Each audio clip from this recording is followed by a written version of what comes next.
لیکن یہاں پر بھی ایک بات بیان کرنا بہت ضروری ہے کہ اس منزل کے حصول کے لیے، تبتل کی منزل کے حصول کے لیے کثرت ذکر وسیلہ ہے، بشرطے کہ جذب الہی دستگیری فرمائے اور شیخ کامل کی کشش نصیب ہو۔ یعنی جب تک اللہ رب العزت کی رحمت اور اللہ کی عنایت کی دستگیری نہیں ہوتی اور ایک شیخ کامل کی کشش ایک بندے کو نصیب نہیں ہوتی، مومن کو نصیب نہیں ہوتی، تو اس وقت تک اس منزل کا حصول ناممکن ہے۔ آج تک جس نے بھی اس منزل کو پایا، اس منزل کو حاصل کیا، تو اس کو یہ دونوں صحبتیں نصیب ہوئیں تو وہ اس منزل پر پہنچا۔ اولیاء کرام کی، لاکھوں اولیاء کرام کی حیات طیبات کو پڑھ کے دیکھ لیں تو ہمیں یہی بات نظر آتی ہے کہ جب تک اللہ رب العزت کی رحمت یا عنایت دستگیری نہ فرمائے اور ایک شیخ کامل کی توجہ نصیب نہ ہو تو کبھی بھی بندہ منزل تبتل کو نہیں پا سکتا۔ اور حضرت یعقوب چرخی رحمۃ اللہ علیہ کا قول یہاں پہ میں عرض کروں گی، کیا فرماتے ہیں کہ اللہ کی عنایت اور خاصان حق کی عنایت کے بغیر اگر کوئی فرشتہ بھی ہو تو اس کا نام عمل بھی سیاہ ہے۔ شیخ جو محبوب حق اور مجذوب مطلق ہوتا ہے، اس کی ایک نظر مبارک سے ظاہر و باطن کو وہ صفائی حاصل ہوتی ہے جو طرح طرح کی ظاہری عبادتوں سے حاصل نہیں ہوتی۔ یعنی شیخ کامل کی ایک صحبت بھی نصیب ہو جائے تو چور کو کتب بنا دیتی ہے، شیخ کامل کی ایک صحبت بھی نصیب ہو جائے تو فرش سے اٹھا کے عرش تک پہنچا دیتی ہے، اور انہی صحبتوں کے فیض سے ہزاروں اولیاء بنے اور ان خاص منزلوں پر پہنچے، اللہ کی رضا کی منزلوں پر پہنچے۔ تو اللہ رب العزت کی رحمت، اور ضروری ہے کہ کوئی مومن بھی اس طرف توجہ کرنا بہت ضروری ہے کہ کوئی عمل کرنے والا، کوئی بڑے سے بڑا نیک عمل کرنے والا، اعمال صالحہ کرنے والا مت بھروسہ کرے اپنے اعمال پر یا اپنی نیکیوں پر یا اپنی شب بیداریوں پر۔ بھروسہ ہو تو کس پر؟ اللہ رب العزت کی رحمت پر، کہ جب تک اس کو اللہ کی رحمت، اللہ کی توجہ، اللہ کی عنایت نصیب نہیں ہوتی وہ کبھی بھی ان اعلیٰ منزلوں تک نہیں پہنچ سکتا، کبھی بھی اس کے اعمال اللہ کی بارگاہ میں قبول نہیں ہو سکتے۔ اور اس توجہ کو حاصل کرنے کے لیے ضروری ہے کہ اللہ کے کسی ولی کا دامن ہاتھ میں ہو، ولی کامل کا دامن ہاتھ میں ہو، شیخ کامل کی توجہ نصیب ہو، تو پھر اللہ رب العزت کی توجہات کا مرکز بندہ بن جاتا ہے اور چور سے قطب بن جاتا ہے۔ اللہ پاک ہمیں یہ سب کچھ سمجھنے کی توفیق عطا فرمائے۔ اللہ پاک اپنے حبیب صلی اللہ تعالیٰ علیہ وآلہ وسلم سے فرماتے ہیں کہ اللہ کے نام کا ذکر کثرت سے کریں اور تبتل اختیار کریں، یعنی تعلق سب سے رکھیں مگر طلب صرف خدا کی ہو، ان سے کٹ کر رہیں اس طرح کہ رضا ان کی مقصود نہ ہو بلکہ رضا صرف اللہ کی مقصود ہو۔ اور اللہ کون ہے؟ جو رب المشرق بھی ہے، رب المغرب بھی ہے، اور اس کے سوا اس کائنات میں کوئی معبود نہیں۔ وہ بادشاہ ہے، وہ مالک ہے، وہ خالق ہے، وہ جبار ہے، وہ قہار ہے، وہ رحمان ہے، وہ رحیم ہے، وہ رؤوف ہے، وہ کریم ہے۔ ہر چیز اسی کے ہاتھ میں ہے، اس لیے اس رب کو اپنا دوست بنا لیں، اس رب کے ساتھ جڑ جائیں۔ لا الہ الا ہوا، اس کے سوا کوئی معبود نہیں، فاتخذ وکیلا، اور اسی کو اپنا کارساز سمجھے، کبھی بھی کسی پر دنیا میں بھروسہ نہ کرے اور یہ نبی کریم صلی اللہ تعالیٰ علیہ وآلہ وسلم کو اس وقت اللہ پاک فرما رہے جب کفار ارد گرد تنگ کرنے والے ہیں اور حضور علیہ السلام کو تکلیفیں دینے والے ہیں، حضور علیہ السلام ان کی طرف نظر رحمت فرماتے ہیں، دست شفقت بڑھاتے ہیں، دعائیں فرماتے ہیں ان کی بخشش کے لیے، ان کے ایمان کے لیے، ان کو جنت کی طرف دعوت دیتے ہیں، مگر وہ ہر قدم پر حضور علیہ السلام کو ستاتے ہیں، تنگ کرتے ہیں، رنگ برنگے تانے دیتے ہیں، مختلف القاب سے پکارتے ہیں۔ تو اللہ پاک فرماتے ہیں کہ ایسی حالت میں صرف اپنے رب کو اپنا کارساز سمجھیے، ان کی کسی بات پر نہ کسی پر آپ نے بھروسہ کرنا ہے اور نہ ہی کسی کی طرف توجہ دینی ہے۔ وَاصْبِرْ عَلَى مَا يَقُولُونَ، وَاصْبِرْ اور صبر کیجئے، علی اس پر ما یقولون جو کچھ وہ کہتے ہیں۔ اور حضور علیہ السلام کی وساطت سے یہ سارے احکام قیامت تک آنے والے مومنین کے لیے، مسلمانوں کے لیے، کہ دوسروں کے ساتھ بھلا کرتے جانا ہے مگر بھروسہ اپنے رب پر رکھنا ہے، کسی پر بھروسہ نہیں کرنا اور کسی کی دل آزاریوں پر اور ملنے والی تکلیفوں پر آپ نے توجہ نہیں دینی، بلکہ اللہ رب العزت پہ بھروسہ رکھنا ہے۔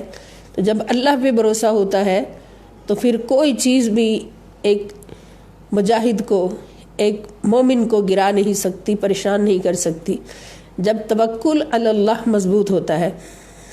تو اللہ پاک فرماتے ہیں کہ وَاصْبِرْ عَلَى مَا يَقُولُونَ، اور صبر کیجئے ان کی دل آزار باتوں پر، وَاحْجُرْهُمْ حَجْرًا جَمِيلًا، اور ان سے الگ ہو جائیے بڑی خوبصورتی کے ساتھ، یعنی دوستی اپنی اللہ رب العزت کے ساتھ مکمل جوڑ لیجئے، مضبوط کر لیجئے، اور ان کو بغیر کوئی بدلہ دیے، بغیر کوئی انتقام لیے اور بغیر ان کے ساتھ الجھے اور ان کے بغیر ان کے دو بدو ہوئے آپ ان کو الگ کر دیجئے۔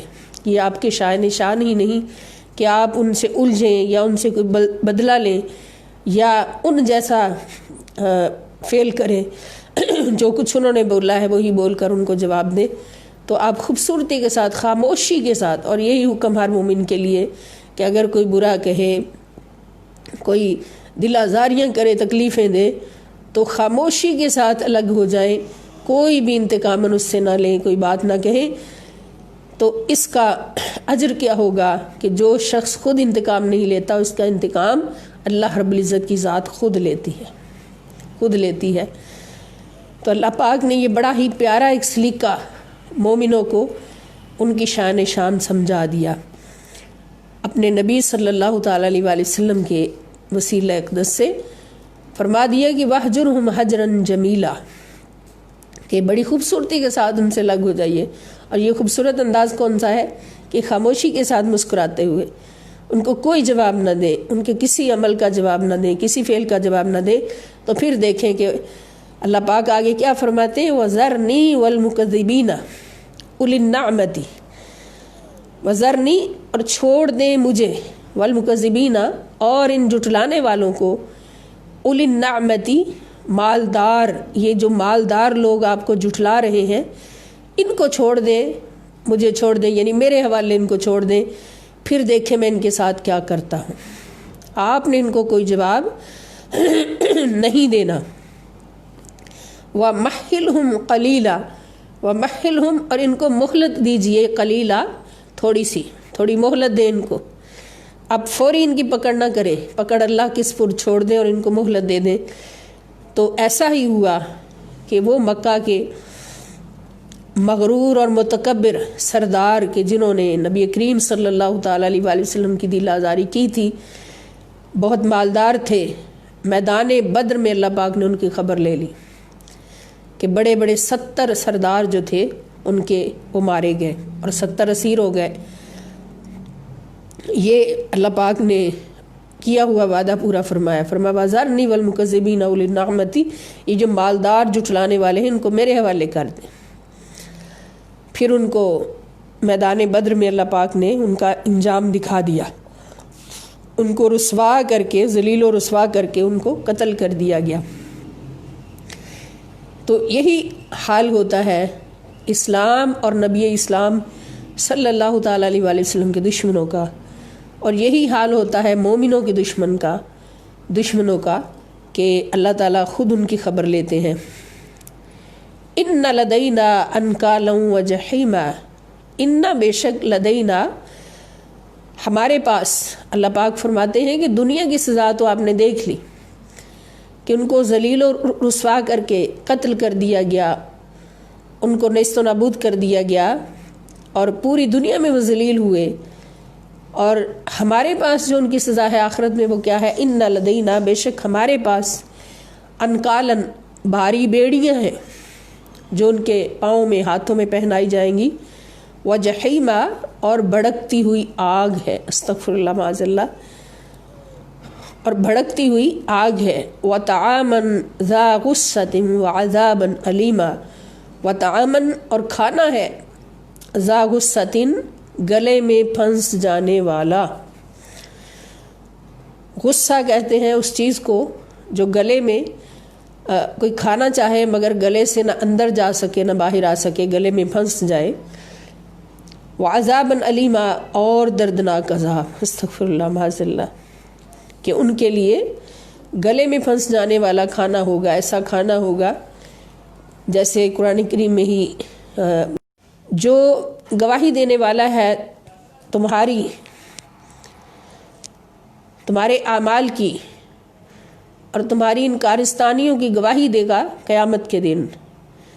یہ نہ سوچنا کہ وہاں پر کیسے ہمارے گناہوں کا پتہ چلے گا، اللہ خوب جانتا ہے، اور نبی کریم صلی اللہ تعالی وسلم جو تمہارے پاس آئے ہیں یہ بھی تمہارے ان برے اعمال کی گواہی دیں گے، کما جیسا کہ ارسلنا ہم نے بھیجا، الی فرعون رسولا فرعون کی طرف رسول بھیجا، جس طرح ہم نے فرعون کی طرف رسول بھیجا، فرعون کی طرف بھی حضرت موسیٰ علیہ السلام کو بھیجا گیا تھا۔ فعصا فرعون الرسول، فعصا تو نافرمانی کی فرعون نے رسول کی، حضرت موسیٰ علیہ السلام کی نافرمانی کی، اور جب فرعون نے نافرمانی کی فاخذناہ تو ہم نے اس کو پکڑ لیا، اخذا وبیلا بڑی سخت پکڑ کے ساتھ، وبیل کے معنی بہت سخت پکڑ کے ساتھ اس کو پکڑ لیا۔ اب کس طرح سے فرعون کو پکڑا کہ اس کو دریا میں غرق کر دیا، اس کو اور اس کی پوری آل کو، اس کی پوری قوم کو دریا میں غرق کر کے اس کو تباہ و برباد کر دیا۔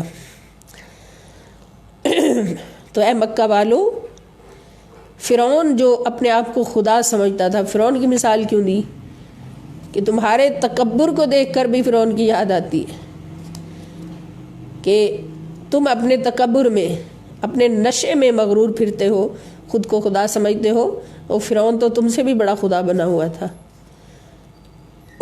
اس کے پاس موسیٰ علیہ السلام آئے، وہ تم سے بڑا خدا تھا، موسیٰ علیہ السلام آئے، حضرت موسیٰ کی نافرمانی کی، میرے نبی کی نافرمانی کی، تو میں نے تو ان کو بھی تباہ و برباد کر دیا، اور تم کون ہو، تمہاری کیا طاقت ہے اس کے سامنے، اور تمہارے پاس کون آیا ہے؟ تمہارے پاس موسیٰ علیہ السلام نہیں آئے، تمہارے پاس نبی آخر الزماں امام الانبیاء محمد مصطفیٰ صلی اللہ علیہ وسلم تشریف لائے ہیں۔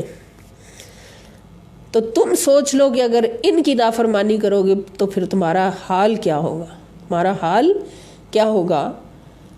فَكَيْفَ تَتَّقُونَ، بس تم کیسے بچ سکتے ہو، ان کفرتم، اگر تم نے کفر کیا، اگر تم نے میرے رسول صلی اللہ علیہ وسلم کا انکار کیا تو تم کیسے بچ سکتے ہو۔ یومن، اس دن، یجعل الولدان شیبا، یجعلو جو بنا دے گا، کر دے گا، الولدان بچوں کو بھی شیبا بوڑھا، وہ دن کہ جس کی سختی اس قدر ہوگی، جس کا خوف اس قدر ہوگا، جس کا دکھ اس قدر ہوگا، جس کی تکلیف اس قدر ہوگی کہ بچے بھی بوڑھے ہو جائیں گے، بچوں پر بھی بڑھاپا آ جائے گا.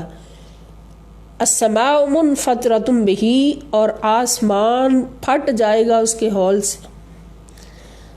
السماء آسمان منفطر پھٹ جائے گا، بہ اس کے ہول سے. کان وعدہ مفعولا، اور اللہ کا وعدہ ہو کر رہنے والا ہے. اس دن تم بچ نہیں سکو گے. اور یاد کر لو کہ فرعون نے موسیٰ علیہ السلام کی نافرمانی کی تو اس کا انجام کیا ہوا. تو تم کیسے بچ سکو گے جو کہ محمد مصطفیٰ صلی اللہ تعالیٰ علیہ وآلہ وسلم کے نافرمان ہو. نعوذ باللہ من. اور اگر کوئی کہے کہ موسیٰ علیہ السلام کی قوم نے یا کسی بھی نبی کی قوم نے نافرمانی کی تو ان پر عذاب آیا، صرف اتنے لوگ بچے جو نبی کے ساتھ تھے. کسی کو کشتی میں سوار کر کے اللہ پاک نے بچایا، کسی کو ویسے بچایا، باقی ساری قوم عذابوں کا شکار ہو گئی، لیکن صرف اتنے لوگ اللہ پاک نے بچائے، محفوظ رکھے جو نبی کے ساتھ ہوتے تھے. تو اس قوم میں کون سا گناہ نہیں، اس قوم میں کون سی نافرمانی نہیں کہ جب سرکار اقدس صلی اللہ تعالیٰ علیہ وسلم باقاعدہ حیات، باقاعدہ جسم دنیا میں موجود تھے، اس وقت بھی نافرمانی کرنے والوں نے کی، اور اب تک نافرمانیاں ہو رہی ہیں، گناہ ہو رہے ہیں، بڑے سے بڑے گناہ ہو رہے ہیں، مگر اس قوم پر عذاب نہیں آتا. اس قوم کو اللہ نے عذاب سے بچا رکھا ہے اور بچائے رکھنا ہے. تو یہ کس وجہ سے کیا یہ قوم اللہ کو بہت پیاری ہے؟ ہاں پیاری ہے، ایک نسبت سے، ایک وسیلے سے، ایک صدقے سے، اور وہ نسبت ہے نسبت مصطفیٰ صلی اللہ علیہ وآلہ وسلم. وہ وسیلہ ہے، وسیلہ ذات محمد مصطفیٰ صلی اللہ علیہ وآلہ وسلم. اللہ رب العزت قرآن میں ہی یہ وعدہ فرماتے ہیں کہ ما کان اللہ لیعذبہم وانت فیہم وما کان اللہ معذبہم وہم یستغفرون، کہ میرے مصطفیٰ صلی اللہ علیہ وسلم اپنی کامل رحمتوں کا مظہر آپ کو بنا کر بھیجا، اپنی کامل رحمتوں کا نمونہ بنا کر آپ کو بھیجا. وما ارسلناک الا رحمۃ للعالمین کا صحرا آپ کے ماتھے پہ سجا کے آپ کو دنیا میں بھیجا ہے، اس آخری امت پر بھیجا ہے. تو پھر میری رحمت کو گوارا نہیں کہ جہاں میری رحمتوں کا مرکز موجود ہو، میری رحمتوں کا مظہر موجود ہو، میری رحمتوں کا خزینہ موجود ہو، اور میری رحمتوں کا در موجود ہو، وہاں کوئی عذاب آئے. جہاں رحمت ہو وہاں اللہ کا عذاب نہیں آ سکتا. ما کان اللہ لیعذبہم وانت فیہم، اللہ پاک نے فرمایا کہ اللہ کی شان ہی نہیں کہ اس امت کے کسی بھی فرد کو عذاب دے، چاہے وہ مومن ہو، گناہ گار، فاسق ہو، چاہے وہ کافر ہو. اس امت کے کسی کافر کو بھی اللہ نے عذاب نہیں دینا، کسی فاسق کو بھی عذاب نہیں دینا، اس لیے کہ وَأَنْتَ فِيهِمْ، اس لیے کہ میرے مصطفیٰ صلی اللہ علیہ وسلم آپ کا رحمت للعالمین والا وجود ان میں موجود ہے. وَأَنْتَ فِيهِمْ، کہ آپ ان میں موجود ہیں، آپ ان میں موجود ہیں. تو یقین ہے ہمارا کامل کہ رسول اللہ صلی اللہ علیہ وآلہ وسلم ہمارے اندر موجود ہے، ہمارے پاس سرگڑی موجود ہے، اور اس کی گواہی بھی ہمیں قرآن سے ملتی ہے. وَعَلَمُوا أَنَّ فِيكُمْ رسول اللہ، جان جاؤ، یقین کر لو کہ اللہ کے رسول تمہارے اندر موجود ہے. فیکم، تمہارے درمیان موجود ہے. تو یہ جو عذاب نہیں آتا اتنی بڑی بڑی نافرمانیوں پر بھی، تو کس وجہ سے نہیں آتا؟ یہ میرے اس رسول ذیشان رحمت للعالمین کی وجہ سے نہیں آتا صلی اللہ علیہ وآلہ وسلم. فرعون نے نافرمانی کی موسیٰ علیہ السلام کی تو عذاب کا شکار ہو گیا، غرق ہو گیا. جس قوم نے بھی نافرمانی کی اللہ کی نبی کی، عذاب کا شکار ہو گئی. لیکن میرے نبی رحمت للعالمین کی یہ شان ہے کہ اللہ پاک اس نبی صلی اللہ علیہ وسلم کے وجود باجود کی برکت سے اس کائنات کو، اس جہان کو، پوری قوم کو عذاب سے بچایا ہوا ہے اور بچائے رکھے گا انشاءاللہ.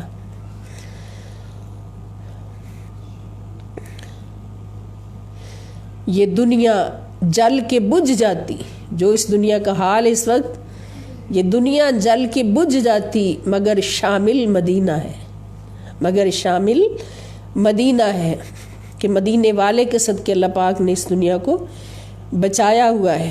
ہم جیسے ناکاروں کو، جاہلوں کو، نکموں کو اللہ پاک نے نوازا ہوا ہے اور اپنے عذاب سے بچایا ہوا ہے، ورنہ کون سی نافرمانی ہے جو ہمارے پاس نہیں۔ ان ھذہ تذکرۃ، اللہ پاک فرماتے ہیں کہ یہ ایک نصیحت ہے۔ فمن شاء اتخذ الی ربہ سبیلا، تو جو چاہے تم میں سے، فمن شاء، پس جو چاہے، اتخذ، اختیار کر لے، چل پڑے، الی ربہ، اپنے رب کی طرف جانے والے، سبیلا، راستے پر، سیدھے راستے کو اختیار کر لے، اپنے رب کی طرف جانے والے سیدھے راستے کو اختیار کر لے۔ یعنی یہ سارا جو تذکرہ ہے، یہ ذکر ہے، یہ تمہاری نصیحت کے لیے ہے۔ تو جو چاہے اپنے رب کی طرف جانے والا راستہ، صراط مستقیم اختیار کر لے۔ اور یہ صراط مستقیم کیسے نصیب ہوتا ہے؟ یہ ذکر اور محبت سے نصیب ہوتا ہے۔ اللہ رب العزت کی محبت بھی ہو اور اللہ رب العزت کا ذکر بھی ہو، اور جتنا ذکر زیادہ ہوگا اتنی محبت زیادہ ہوگی، اور جتنی محبت زیادہ ہوگی تو پھر غفلت کے پردے اٹھتے جائیں گے، اور اس منزل کو پانا آسان ہوتا جائے گا۔ جیسے علامہ پانی پتی فرماتے ہیں کہ اللہ تعالیٰ اور اس کے بندوں کے درمیان کوئی حسی بعد اور ظاہری دوری تو ہے نہیں تاکہ کسی راستہ پر چل کر اس کا قرب حاصل کیا جائے۔ اب اللہ پاک فرماتے ہیں کہ اللہ کی طرف جانے والے راستے پر چل پڑو، اس کو اختیار کر لو، تو اللہ تو ہماری شارک سے بھی قریب ہے۔ اللہ کی طرف جانے والا راستہ کون سا ہے؟ وہ تو ہماری شارک سے بھی قریب ہے۔ اللہ پاک فرماتے ہیں نحن اقرب الیہ من حبل الورید، کہ میں ہر انسان کی شارک سے بھی قریب ہوں۔ تو پھر اس راستے سے مراد کیا ہے؟ کہ اللہ رب العزت اور بندوں کے درمیان کوئی حسی بعد اور دوری تو ہے نہیں کہ کسی راستے پر چل کر اس کا قرب حاصل کیا جائے، وہ تو شارک سے بھی زیادہ قریب ہے۔ ہمارے اور اس کے درمیان جو بعد، جو دوری ہے، وہ غفلت کی دوری ہے۔ یقیناً وہ غفلت کی دوری ہے، وہ ظلمانی حجاب ہے۔ اس حجاب غفلت کو دور کرنے کی ایک ہی صورت ہے کہ ہر وقت اس کو یاد کیا جائے۔ وَاذْكُرِ اسْمَ رَبِّكَ وَتَبَتَّلْ إِلَيْهِ تَبْتِيلًا۔ اس غفلت اور بعد کو ختم کرنے کے لیے ایک ہی صورت ہے کہ ہر وقت اس کو یاد کیا جائے، اس کا ذکر کیا جائے، اس کے ذکر کو اپنا معمول بنا لیا جائے۔ ذکر سے ہی یہ حجاب اٹھتا ہے، اور اس ذکر سے ہی بندے کو اپنے رب کی معیت اور عشق نصیب ہوتا ہے، اور اسی محبت اور عشق کے فیض سے اس کی عظمت و کبریائی کے نورانی پردے اٹھتے ہیں، اور محب صادق، سچی محبت کرنے والا، سرادقات عظمت کو الٹتا ہوا حریم قرب میں جاگزیں ہوتا ہے، حریم قرب میں ڈیرا لگا لیتا ہے، اس کو وہاں کا شرف حاصل ہو جاتا ہے۔ اور ان پردوں کا اٹھنا صرف ذکر الہی سے ہی آسان ہوتا ہے، کیونکہ ذکر سے غفلت زائل ہوتی ہے، محبت پیدا ہوتی ہے، معیت نصیب ہوتی ہے۔ ذکر سے محبت پیدا ہوتی ہے اور محبت سے معیت نصیب ہوتی ہے، جیسا کہ رسول پاک صلی اللہ تعالیٰ علیہ وآلہ وسلم کا ارشاد گرامی ہے کہ المرء مع من احبہ، کہ ہر شخص ہمیشہ اس کے ساتھ ہوتا ہے جس سے وہ محبت کرتا ہے۔ تو جب ایک مومن کی محبت اللہ کے ساتھ ہوگی تو پھر اللہ اور مومن کے درمیان دوری رہ جائے گی۔ اب اس راستے سے کیا مراد ہے؟ فمن شاء اتخذ الی ربہ سبیلا، جو چاہے اپنے رب کی طرف راستہ اختیار کر لے. تو یہ کوئی راستہ ایسا تو نہیں جو فیصل آباد سے اسلام آباد جاتا ہے. یہ راستہ کون سا ہے؟ یہ راستہ ہے ذکر الہی کا راستہ، کثرت سے ذکر الہی کا راستہ. اور ذکر الہی جتنا کریں گے محبت اتنی بڑھے گی، محبت جتنی بڑھے گی قرب اتنا بڑھتا جائے گا. اس لیے کہ ذکر محبت کا وسیلہ ہے اور محبت قرب کا وسیلہ ہے. نبی کریم صلی اللہ تعالی وسلم کی ارشاد پاک کے مطابق کہ المرء مع من احبہ، کہ ہر شخص اس کے ساتھ ہوتا ہے، اس کی معیت میں ہوتا ہے جس سے وہ محبت کرتا ہے. تو محبت کیسے ملی؟ محبت وذکر اسم ربک وتبتل الیہ تبتیلا، یہ ذکر ہے اور یہ ذکر وسیلہ ہے محبت کا، اور محبت وسیلہ ہے قرب خدا بندی کا. محبت راستہ ہے قرب خدا بندی کا. تو پھر فمن شاء اتخذ الی ربہ سبیلا، جو چاہے اپنے رب کی طرف راستہ اختیار کر لے. تو یہ راستہ کیا ہے؟ یہ راستہ کثرت سے ذکر الہی کرنا اور محبت میں ڈوب جانا، اللہ رب العزت کے ساتھ سچی محبت کرنا، اس خالق حقیقی. پھر اللہ پاک جب خود محبت کرتا ہے تو پھر اس مومن کو تنہا نہیں چھوڑتا. حدیث قدسی ہے کہ جب اللہ کسی سے محبت کرتا ہے تو پھر جبرائیل کو بلاتا ہے، جبرائیل سے فرماتا ہے کہ جبرائیل مجھے فلاں بندے سے محبت ہو گئی ہے، تو بھی اس سے محبت کر. پھر جبرائیل علیہ السلام اس سے محبت کرتے ہیں. پھر اللہ پاک فرماتے ہیں کہ جبرائیل اب سارے فرشتوں میں منادی کر دو کہ فلاں بندہ اللہ کا محبوب ہو گیا ہے، سارے اس سے محبت کرو. پھر سارے فرشتے بھی اس بندے سے محبت کرتے ہیں، سبحان اللہ.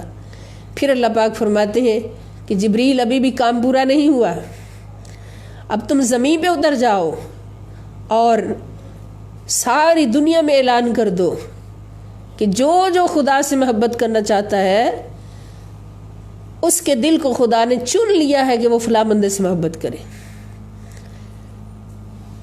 جن جن دلوں کو خدا چن لیتا ہے اپنی محبت میں، ان کے دلوں میں اس بندے کی محبت ڈال دیتا ہے، جبریل سے ڈلوا دیتا ہے. پھر اس بندے کو دنیا سے گزرے ہوئے بھی 1500 سال ہو چکے ہوتے ہیں، ہزاروں سال ہو چکے ہوتے ہیں، لیکن دنیا اس سے اس طرح محبت کرتی، مگر ساری دنیا نہیں، فقط وہ بندے کے دلوں کو اللہ نے اس کی محبت کے لیے چن لیا اور اپنی محبت کے لیے چن لیا. وہ اس کے ساتھ اس طرح محبت کرتے ہیں جیسے ابھی اس کی صحبت میں بیٹھے ہوئے. یہ محبت ہی صحبت عطا کرتی ہے. ایک مثال دیتی ہوں کہ سیدنا بلال حبشی رضی اللہ تعالیٰ عنہ، لاکھوں کروڑوں مثالیں ہیں. حضرت بلال حبشی رضی اللہ تعالیٰ عنہ، آپ کا نام سنتے ہی ہر مسلمان اپنی جان، تن، من، دھن آپ پر قربان کرنے کے لیے تیار کھڑا ہوتا ہے. ہمارا تن، من، دھن سب کچھ بلال حبشی کے قدموں پہ قربان، ان کے جوڑے اقدس پہ قربان، ان کی جوڑے اقدس کی خاک اقدس پہ قربان. یہ محبت کہاں سے آئی؟ یہ جذبہ کہاں سے آیا؟ یہ ہمارے دلوں میں خدا نے ڈالا کہ بلال میرا محبوب ہو گیا ہے. اے میرے چنے ہوئے بندو، تم بھی بلال سے محبت کرو. سارے فرشتے بھی بلال سے محبت کرتے ہیں، جبرائیل بھی بلال سے محبت کرتے ہیں، تم بھی سارے بلال سے محبت کرو، بن دیکھے محبت کرو. مولا کیوں؟ فرماتا اس لیے کہ وہ میرا محبوب ہو گیا ہے. پہلے بندہ خدا کو اپنا محبوب بناتا ہے، پھر اللہ تعالیٰ اس کو اپنا محبوب بناتا ہے، اور پھر اس کو محبوب خلائق بنا دیتا ہے.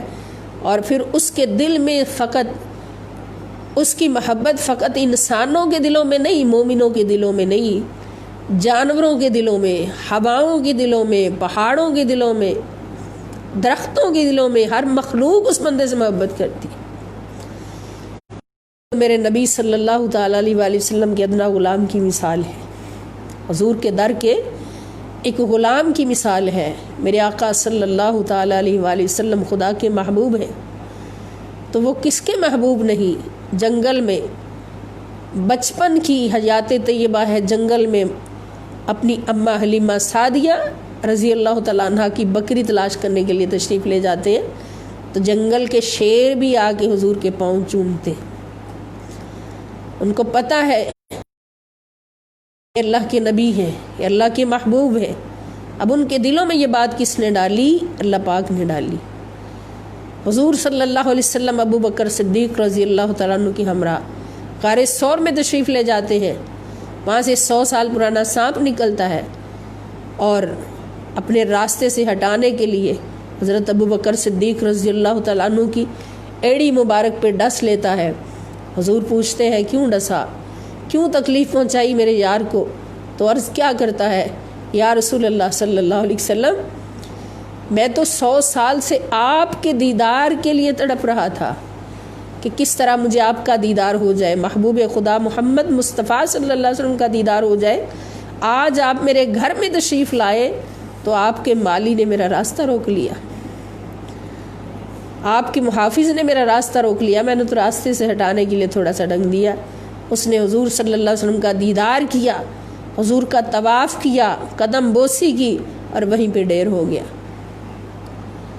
یوں لگ رہا تھا جیسے وہ اپنی تقدیر سے کہہ رہا تھا کہ 2 گھڑیاں رک جا تقدیرے، مینو یار دا درشن پالن دے، خود جان حوالے کر دے ساں، اس جان دا مالک آلن دے،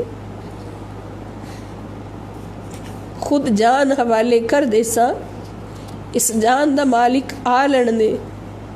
جب مالک آ گیا تو جان دے دی۔ اس سانپ کے دل میں حضور علیہ السلام کی عظمت ڈالی، یہ اللہ رب العزت نے ڈالی، اللہ رب العزت نے ڈالی۔ ہر مخلوق کے دل میں حضور پتھروں کے پاس سے گزرتے ہیں، پتھر بھی درود و سلام پڑھتے ہیں، جانوروں کے پاس سے گزرتے ہیں، جانور بھی درود و سلام پڑھتے ہیں۔ سبحان اللہ، ہر پتھر جانتا ہے عظمت مصطفیٰ کیا ہے، ہر جانور جانتا ہے عظمت حبیب خدا کیا ہے صلی اللہ علیہ وآلہ وسلم۔ بے جان جانتے ہیں، لکڑیاں جانتی ہیں، درخت جانتے ہیں کہ حضور صلی اللہ علیہ وسلم کی شان و عظمت کیا ہے، مگر یہ بدبخت انسان نہیں جانتا جو اپنے جیسا کہے یا حضور کی عظمتوں سے انکار کرے۔ تو اللہ پاک فرماتے ہیں کہ جو چاہے اپنے رب کی طرف راستہ پکڑ لے، اور اللہ کی طرف راستہ کیا ہے؟ اللہ کا ذکر ہے کثرت کے ساتھ، اور پھر اللہ تعالیٰ کی سچی محبت ہے، جتنا ذکر ہوگا اتنی محبت ہوگی۔ اللہ پاک فرماتے ہیں، اب دوسرا رکوع شروع ہو رہا ہے کہ ان ربک یعلم، بے شک آپ کا رب اے نبی صلی اللہ علیہ وسلم، آپ کا رب جانتا ہے، یعلم جانتا ہے، انکا کہ بے شک آپ، تقوم قیام فرماتے ہیں، قیام کرتے ہیں، ادنا قریب، من ثلثی اللیل 2/3 رات کے، یعنی آپ 2/3 رات کے قریب قیام فرماتے ہیں، ونصفہ اور آدھی رات، کبھی آدھی رات، نصف رات، وثلثہ اور کبھی 1/3 رات، وطائفۃ اور ایک جماعت لوگوں کی، من الذین ان لوگوں میں سے، معک جو آپ کے ساتھ ہیں، جو آپ کے عاشق ہیں، جو آپ کے صحابی ہیں، ان میں سے بھی ایک جماعت ہے جو آپ کی اقتداء میں، آپ کی سنت مطہرہ کی پیروی میں، آپ کی سیرت طیبہ کی پیروی میں، وہ بھی اسی طرح قیام لیل کرتے ہیں۔ صحابہ کرام نے بھی جب دیکھا، جب آیت مبارکہ نازل ہوئی کہ قم اللیل، تو رات کا قیام جو ہے وہ فرض ہو گیا نبی کریم صلی اللہ تعالیٰ علیہ وآلہ وسلم پر، حضور کو حکم تھا تو حضور پر فرض ہو گیا۔ تو اب حضور علیہ السلام نے کبھی 2/3 رات کے قریب، کبھی آدھی رات، کبھی 1/3 رات اللہ کی بارگاہ میں قیام فرمایا، اور اس وقت چونکہ آلات اوقات نہیں تھے، وقت ماپنے کے آلے نہیں تھے، تو پتہ نہیں چلتا تھا کہ رات 1/3 رات کب ہوئی ہے یا آدھی رات کب ہوئی ہے، وقت کا اندازہ نہیں ہوتا تھا۔ تو پھر کبھی 2/3 رات ہو جاتی، کبھی نصف رات ہو جاتی، کبھی 1/3 رات ہو جاتی۔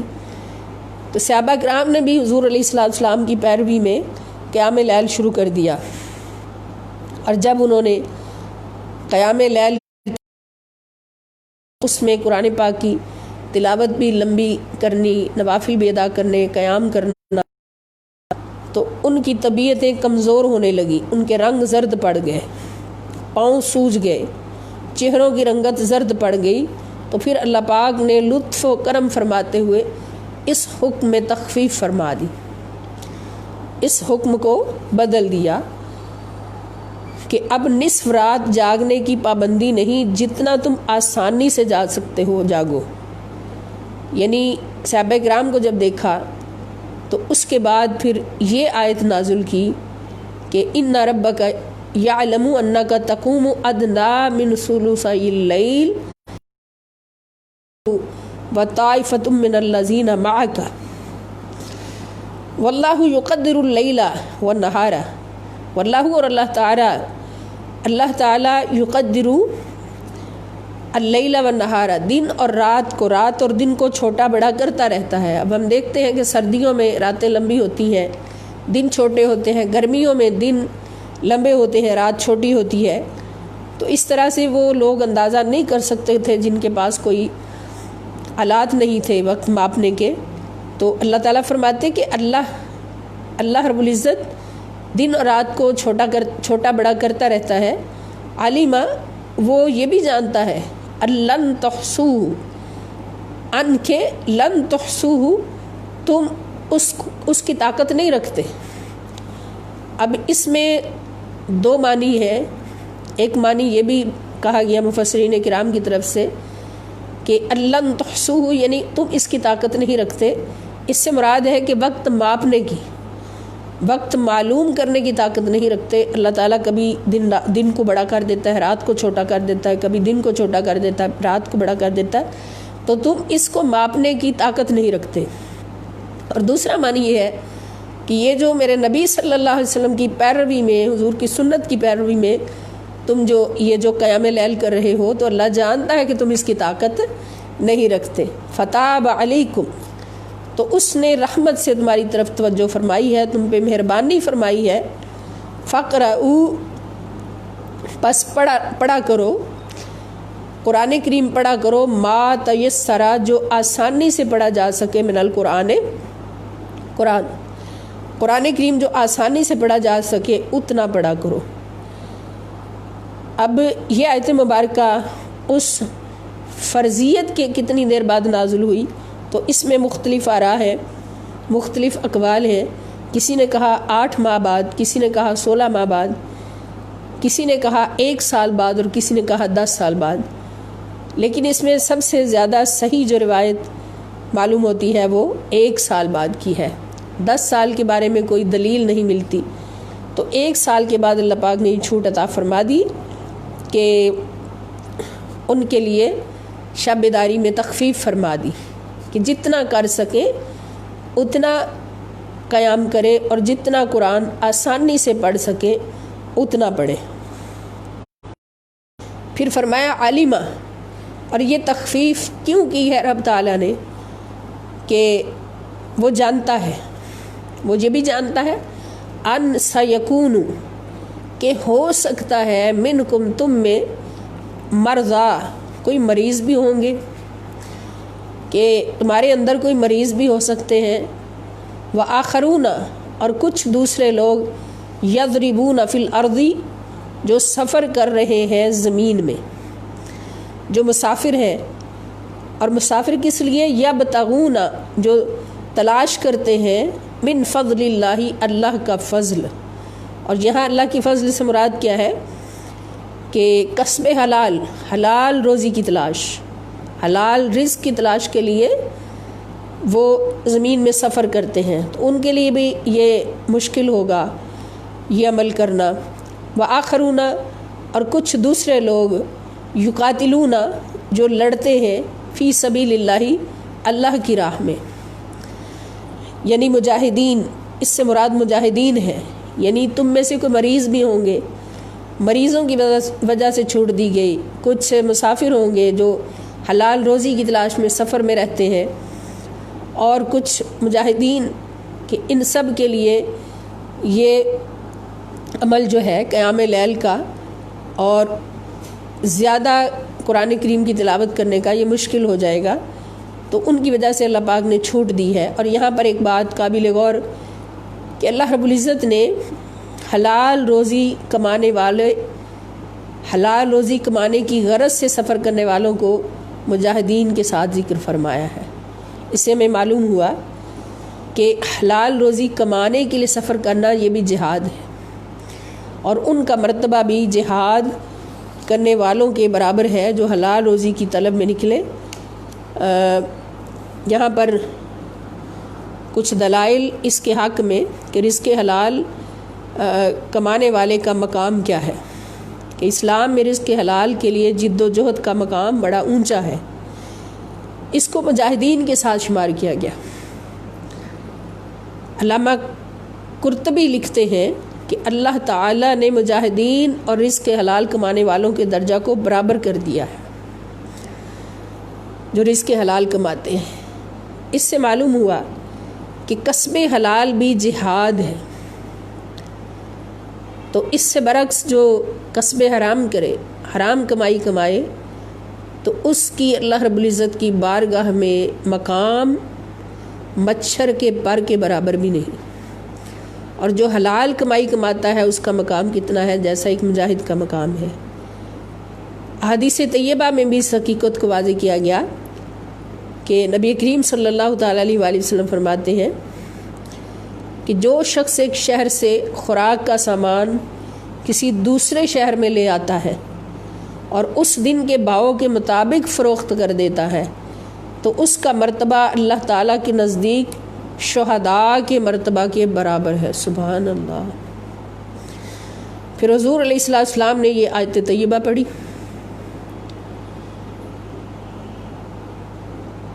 اور اس کے ساتھ علامہ قرطبی ایک واقعہ لکھتے ہیں کہ شہر واسط میں ایک تاجر رہتا تھا، اس نے اپنا گندم سے بھرا ہوا ایک جہاز بصرہ کی طرف بھیجا اور اپنے وہاں کے ایجنٹ کو لکھا کہ جس روز یہ جہاز بصرہ میں پہنچے اسی روز اس کو فروخت کر دو اور آنے والے دن کے لیے اسے بچا کر نہ رکھو۔ اتفاق ایسا ہوا کہ جس روز وہ جہاز پہنچا گندم کا بھاؤ گرا ہوا تھا۔ غلہ کے تاجروں نے اس ایجنٹ کو کہا کہ اگر تم ایک ہفتہ انتظار کر لو تو کئی گنا نفع زیادہ کماؤ گے۔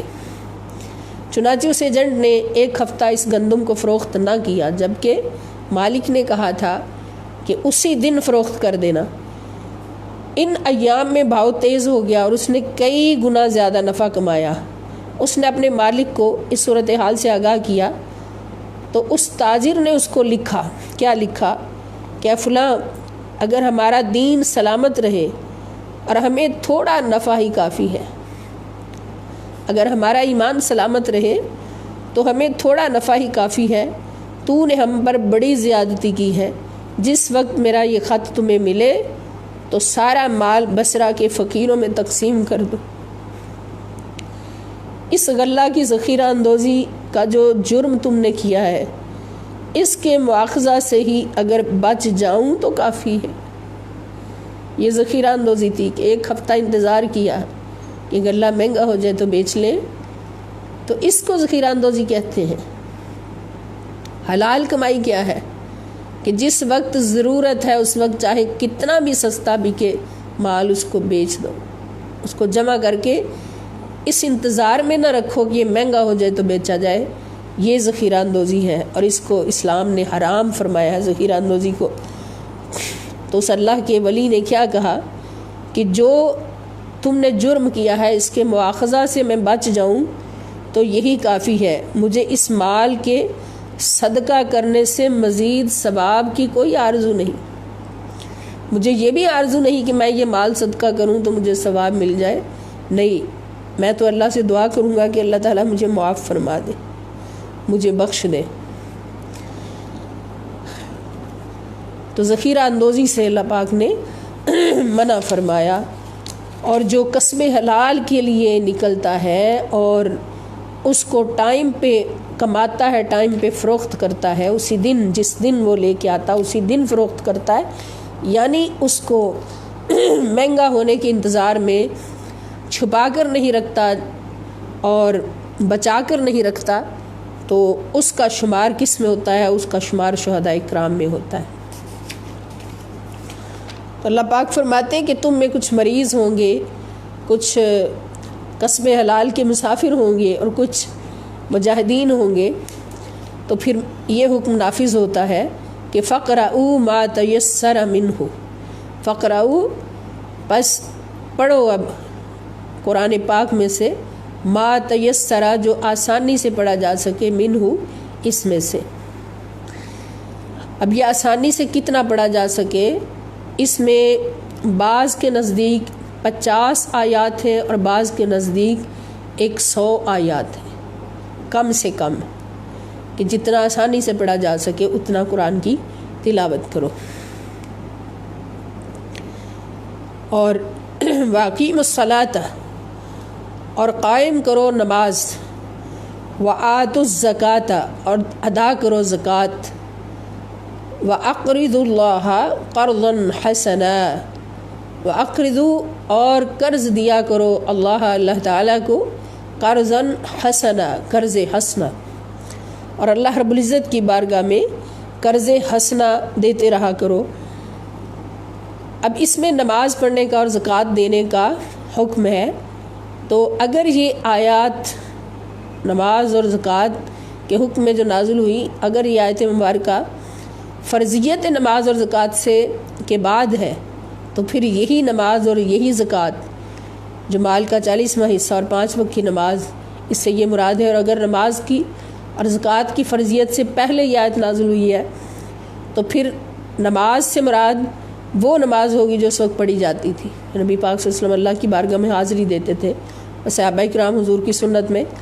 اور زکوٰۃ سے مراد وہ صدقات اور خیرات جو اللہ کی راہ میں خرچ کیے جائیں، اور اللہ رب العزت کو قرض حسنہ دیتے رہا کرو۔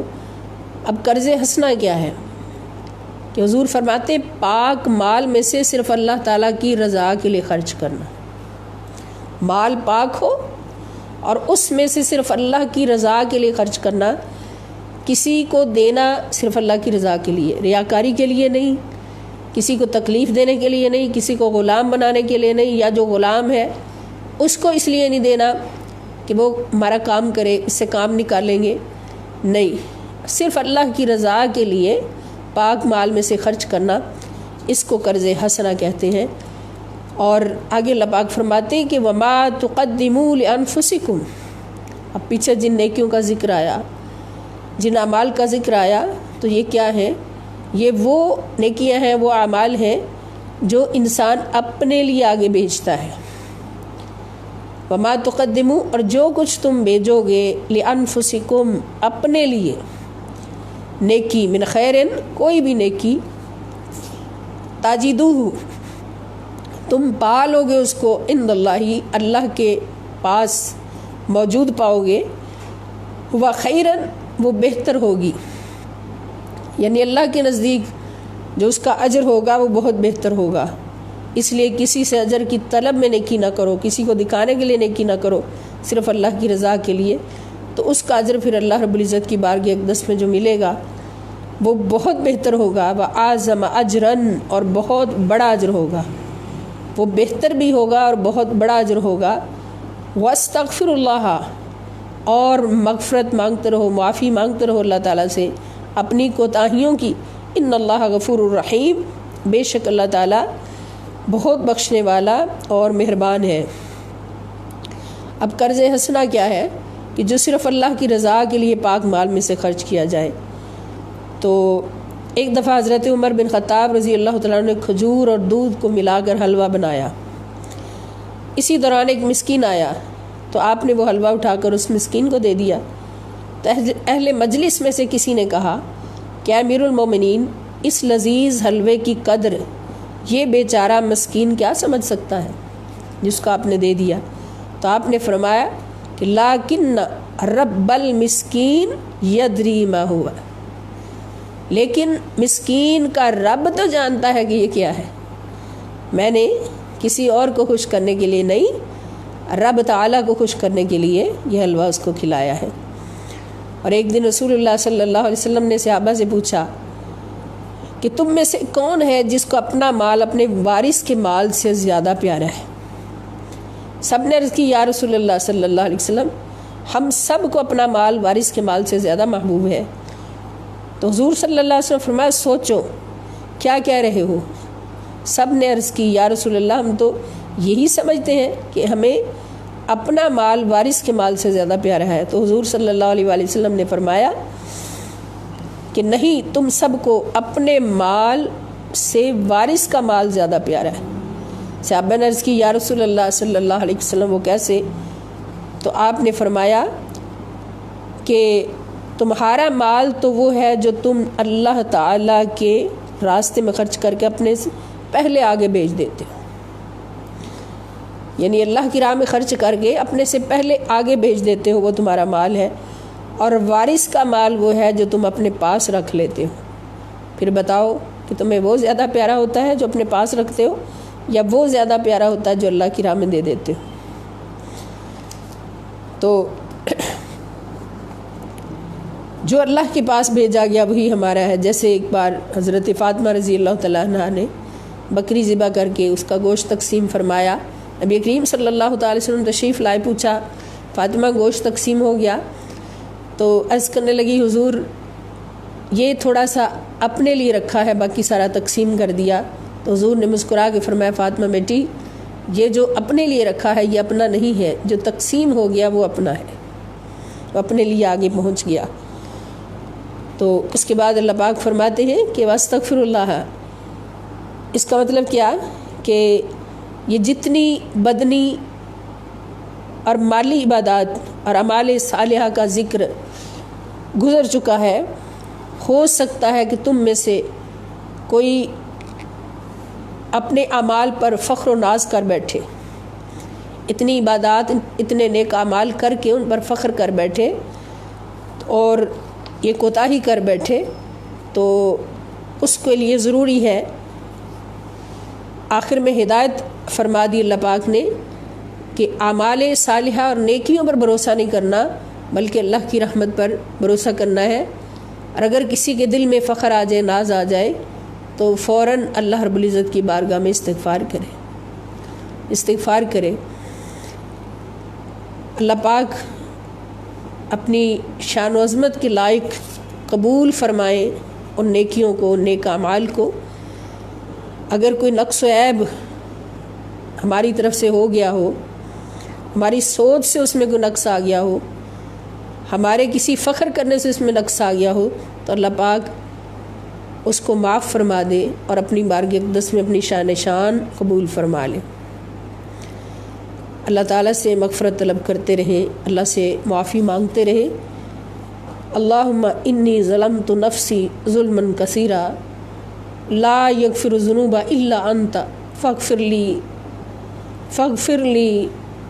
لی منک مغفرۃ وارحمنی انک انت الغفور الرحیم رب ارحمہما کما ربیانی صغیرا واعف عنا واغفر لنا وارحمنا انت مولانا فانصرنا علی القوم الکافرین۔